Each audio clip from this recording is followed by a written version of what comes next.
Police department అనుమతులతోటి Jaganmohan Reddy గారు చేస్తున్న యాత్రలో ఆంక్షలు విధించిన ఆంక్షలు బేఖాతరు చేస్తూ ఆయన చేస్తున్న హంగామా ఈ జన సమీకరణలో అసలు ఎలా చూడాలంటారు? జగన్మోహన్ రెడ్డి అనే అతను వారానికి ఒక రోజు బయటకు వస్తాడు.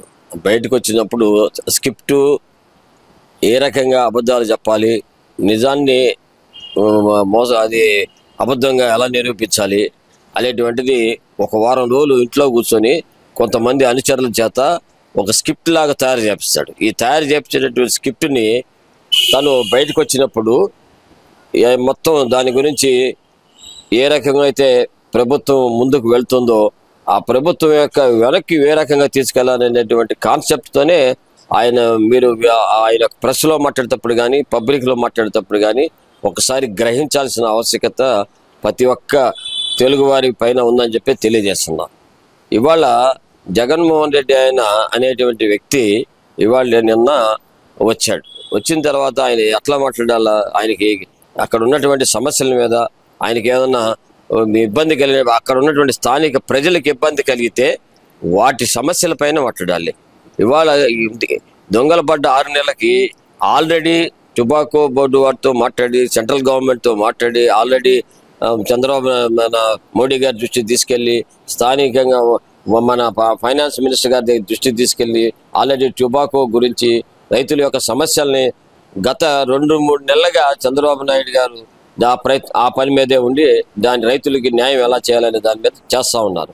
ఇప్పుడు ఆయన కుంభకర్ణుడిలాగా నిద్రపోయి ఇప్పుడు వచ్చి మాట్లాడుతూ ఉన్నాడు. ఏమని, పొగాకు దీనివల్ల చంద్రబాబు నాయుడు గారు ఆరోగ్యం పాడైపోద్దని కావాలనే రేట్లు లేకుండా చేస్తున్నాడు అనేటువంటి తప్పుడు ప్రచారాన్ని తీసుకొచ్చి ప్రజల్ని మభ్యపెట్టేదానికి ప్రయత్నం చేస్తున్నారు.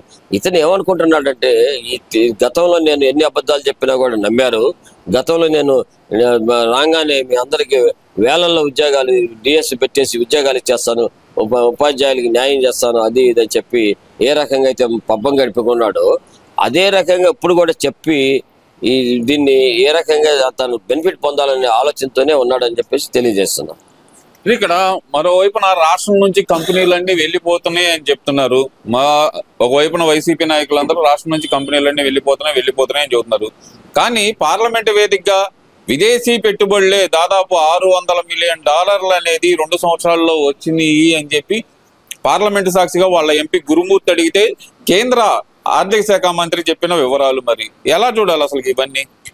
నిన్న కూడా మన మోడీ గారు విశాఖపట్నం వచ్చినప్పుడు చాలా చక్కగా ఆంధ్రప్రదేశ్ గురించి, ఆంధ్రప్రదేశ్ అభివృద్ధి గురించి, ఆంధ్రప్రదేశ్కి ఏ రకంగా ఫండ్స్ వస్తున్నాయి ఇతర దేశాల నుంచి, మన రాష్ట్రానికి ఇవాళ ఏం పొజిషన్లో ఉన్నది అవన్నీ కూడా నిన్న మరి వైజాగ్లో భోగాపురం విమానాశ్రయాన్ని ప్రారంభిస్తున్నప్పుడు అదే వేదిక పైన మన సాక్షాత్తు ప్రధానమంత్రి గారు అనేటువంటి మోడీ గారే వివరణ ఇచ్చారు.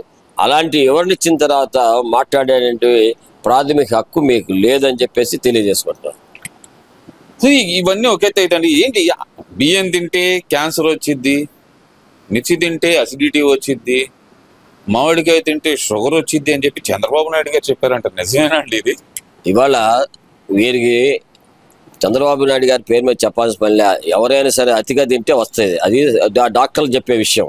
చంద్రబాబు నాయుడు గారు ఏం చెప్తాడండి, కేవలము జగన్మోహన్ రెడ్డి గారు తన యొక్క దుష్ప్రచారంలో భాగంగా ఇవాళ చెప్తా ఉన్నారు. ఏంటి, మిర్చి రేట్ లేదా మీకు తెలుసా?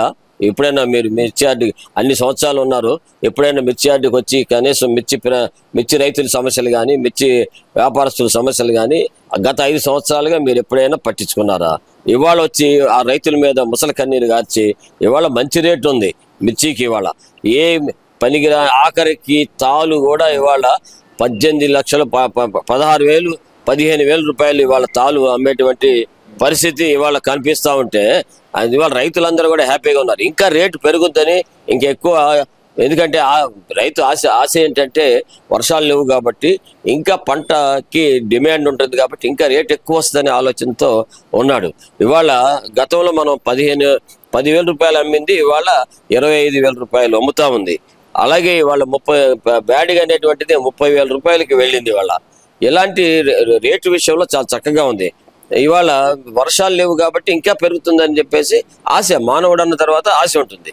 అంతేగాని రేట్లు అనేది లేవు, మిర్చి తింటే మీకు ఆరోగ్యం పాడైపోతుంది కాబట్టి తింటలేదని చెప్తా ఉన్నాడు. అట్లాగే ఇవాళ మరి గతంలో కూడా పోయిన సంవత్సరం కూడా ఇట్లా గొడవ చేశాడు. చిత్తూరు అటువైపు ఉన్నటువంటి మామిడికాయలకి ధర లేదని చెప్పి అక్కడ ఉన్నటువంటి ప్రాసెస్లో ఇబ్బందికరమైన కొన్ని సృష్టించి ఇక్కడ చాలా ఇబ్బందికరంగా ఉందని చెప్పి గతంలో కూడా చెప్పారు. ఇవాళ మామిడి పంటకి కావాల్సినటువంటి సదుపాయాలన్నీ కూడా కల్పిస్తున్నటువంటి చంద్రబాబు నాయుడు గారు. ఇవాళ పొగాకు గురించి ఇందాక మీకు చెప్పాను. ఇవాళ పొగాకు రైతులు నష్టపోలేదు ఎవరు కూడా. అధికంగా ఇప్పుడు ప్రభుత్వం కొంత ప్రాంతానికి మాత్రమే, కొన్ని ఎకరాలు మాత్రమే పర్మిషన్ ఇస్తుంది. కానీ కొంతమంది రైతులు ఏంటంటే వారికి ఎప్పటి నుంచో అదే వ్యవసాయం చేయడం అలవాటు కాబట్టి కొంతమంది రైతులు ఎగస్ట్రా వేస్తారు. దానివల్ల కొంత రేటు అనేది కొంచెం అటు ఇటుగా ఉంటుంది. కాబట్టి రైతులకు ఎప్పుడు అన్యాయం చేసేదానికి చంద్రబాబు నాయుడు గారు ఎప్పుడు కూడా అన్యాయం జరగకుండా రైతుకి న్యాయం చేసేదానికి ప్రయత్నం చేస్తారు. ఎందుకంటే వాళ్ళ కూటమి ప్రభుత్వంలో ఉన్నాం కాబట్టి మనకి సెంట్రల్ గవర్నమెంట్ చాలా చక్కగా సపోర్ట్ చేస్తూ ఉంది. ఫైనాన్స్ మినిస్టర్ గారు కానీ, స్థానిక ఏ వ్యవసాయ శాఖ మంత్రి కానీ అందరూ కూడా దీనికి సపోర్ట్ చేస్తున్నారు. కాబట్టి మన అందరం కూడా సుఖశాంతులుగా ఉండటం అనేది ఈ యొక్క జగన్మోహన్ రెడ్డి గారికి ఇష్టం లేదు కాబట్టి ఇలా దుష్ప్రచారం చేస్తాడని చెప్పి తెలియజేసుకుంటాం. ఇక్కడ మరి ఒక విషయానికి వస్తే కనుక జగన్మోహన్ రెడ్డి గారు ఎక్కడికి వెళ్ళినా సరే అరాచకం అనేది కామన్ అయిపోతుంది. నిన్న ఒక పేద మహిళని హోటల్ని ఎక్కి తొక్కేశారు, ఇరగొట్టేశారు.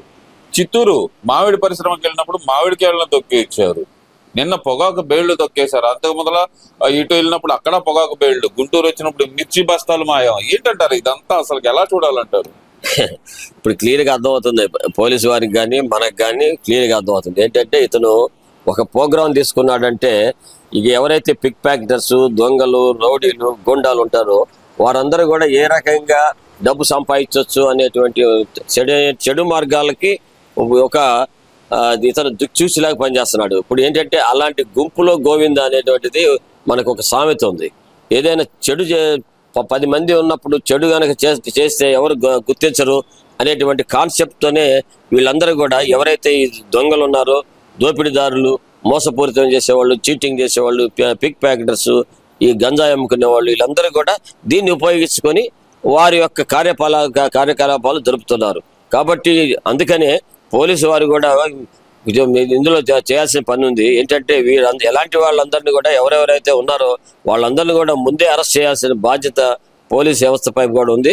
ఎందుకంటే ఇలాంటి వాళ్ళని కనుక మనం వదిలేసినట్టయితే రాబోయే కాలంలో మనకి చాలా ప్రమాదకరమైనటువంటి విషయాలను వీళ్ళు విషబీజాలను నాటి ప్రజల్ని నాశనం చేసేదానికి అవకాశం ఉంది. ఎందుకంటే మనం చూసాం, మంచి కడిబడి పాలల్లో ఒక చుక్క నిమ్మరసం పోస్తే వీధి పడితే ఏ రకంగా పాడైపోతాయో పాలు, అదే రకంగా ప్రజలందరూ కూడా పాడు చేసేదానికి అవకాశం ఉంది. కాబట్టి ఈ చెడుని ప్రోత్సహించడం వల్ల విద్యార్థులను కూడా పాడు చేసేదానికి అవకాశం ఉంది. కాబట్టి అందరూ కూడా అప్రమత్తతగా ఉండి మనందరం కూడా ఎదుర్కోవాలి. ఇది కేవలము చంద్రబాబు నాయుడు గారు, ప్రభుత్వమో, పోలీసు వారు కాదు, ప్రజలు కూడా తిరుగుబాటు చేయాలి. ప్రజలు కూడా అవసరమైతే నిలబడాలి. నిలబడినప్పుడే ఇలాంటి దుష్ప్రచారం చేసేవాళ్ళు, ఇట్లాంటి దుష్టులు, మరి ఈ రాష్ట్రానికి పట్టినటువంటి చీడని మనం వదిలించుకోవాలంటే అందరం కూడా అప్రమత్తతగా ఉండాలని చెప్పేసి చేతులెత్తి నమస్కరిస్తా ఉన్నాం.